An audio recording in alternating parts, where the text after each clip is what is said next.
करुण नायर का 2022 का ये tweet, dear cricket give me one more chance. अपने करियर के तीसरे टेस्ट में ही इन्होंने ट्रिपल सेंचुरी जड़ दी। वीरेंद्र सहवाग के बाद इकलौते खिलाड़ी हैं ट्रिपल सेंचुरी मारने वाले इंडिया के लिए।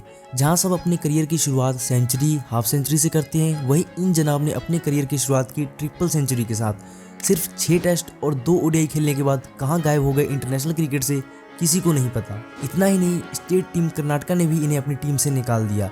फिर अब जब विदर्भा की टीम से खेलते हुए विजय हजारे ट्रॉफी में 8 इनिंग में 389 की अनबिलीवेबल एवरेज से 779 रन जड़ दिए, जिसकी वजह से अब ये फिर से सुर्खियों में है। जिसके बाद इन्होंने सिलेक्टर्स और फैंस दोनों को ऐलान कर दिया है अपने वापसी का। जिसके बाद अब कुछ लोग ये भी सवाल कर रहे हैं कि अगर यशस्वी जायसवाल, जिन्होंने ओडीआई में अभी तक डेब्यू भी नहीं किया, अगर उनको इंडिया टीम में चैंपियंस ट्रॉफी के लिए स्क्वाड में जगह मिल सकती है, तो क्या करुण नायर को भी टीम में जगह मिलनी चाहिए थी।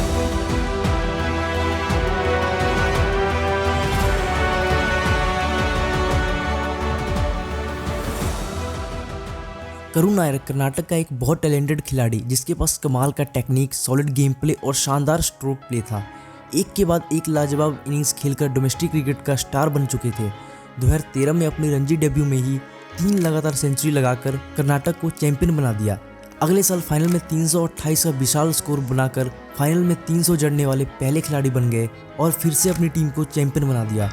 सालों की कंसिस्टेंसी और मेहनत के बाद भारतीय टीम में जगह बनाने में कामयाब हो जाते हैं।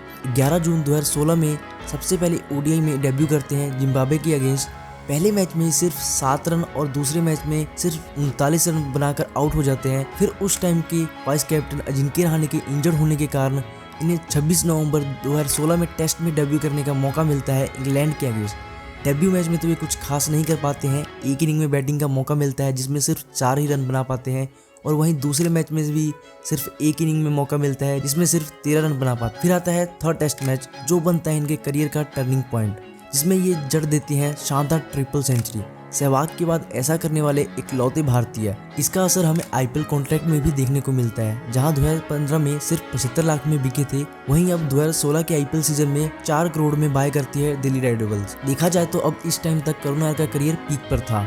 इसके बाद इन्हें फिर मौका मिलता है ऑस्ट्रेलिया के अगेंस्ट टेस्ट सीरीज में 2017 में, जिसमें ये 3 मैचों की 4 इनिंग्स में सिर्फ 26, 0, 23 और 5 रन ही बना पाते हैं।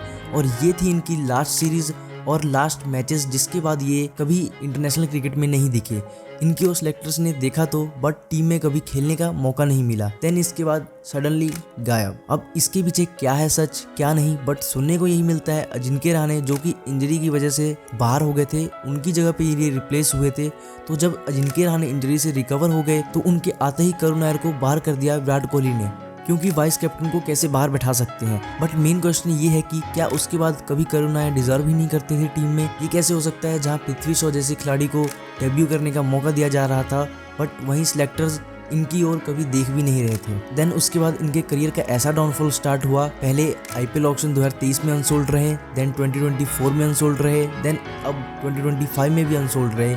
यही नहीं, कर्नाटका टीम ने भी इन्हें अपनी स्टेट टीम से निकाल दिया। फिर इन्हें विदर्भा की टीम से खेलने का मौका मिलता है, जिसमें विजय हजारे ट्रॉफी के 2024 के सीजन में ये 8 इनिंग में 389 की अनबिलीवेबल एवरेज से 779 रन जड़ देते हैं और अपनी टीम को फाइनल तक पहुंचा देते हैं। अनफॉर्चुनेटली ये फाइनल हार जाते हैं। बट इसके बाद सबके मन में ये सवाल उठने लगता है कि इतना तगड़ा फॉर्म होने के बाद क्या इन्हें चैंपियंस ट्रॉफी में मौका मिलेगा, क्योंकि ऐसा फॉर्म हमें बहुत कम देखने को मिलता है जिसमें क्लास, टेक्निक, कंसिस्टेंसी ताबड़तोड़ हो। बट जब चैंपियंस ट्रॉफी की स्क्वाड सामने आती है तो हमें देखने को मिलता है कि इन्हें इंडियन टीम में मौका नहीं दिया जाता। वी ऑल डोंट नो कि अब इसके पीछे क्या सच है क्या नहीं। इन माय ओपिनियन, जब यशस्वी जायसवाल को टीम स्क्वाड में मौका मिल सकता है, जिन्होंने अभी तक ओडीआई में डेब्यू भी नहीं किया, जो देखा जाए तो एक तरह से डिजर्विंग भी है अदर फॉर्मेट्स के फॉर्म की बेसिस पे, तो क्या करुण नायर को भी मिल सकता था मौका। बट दिया भी जाए तो किसकी जगह पे इनको रिप्लेस कर सकते थे, क्योंकि मेरा भी है और रोहित शर्मा का भी यही जवाब है कि सिर्फ 15 प्लेयर्स को ही स्क्वाड में लिया जा सकता है। तो इस पर आपका क्या राय है, कमेंट बॉक्स में जरूर बताएं।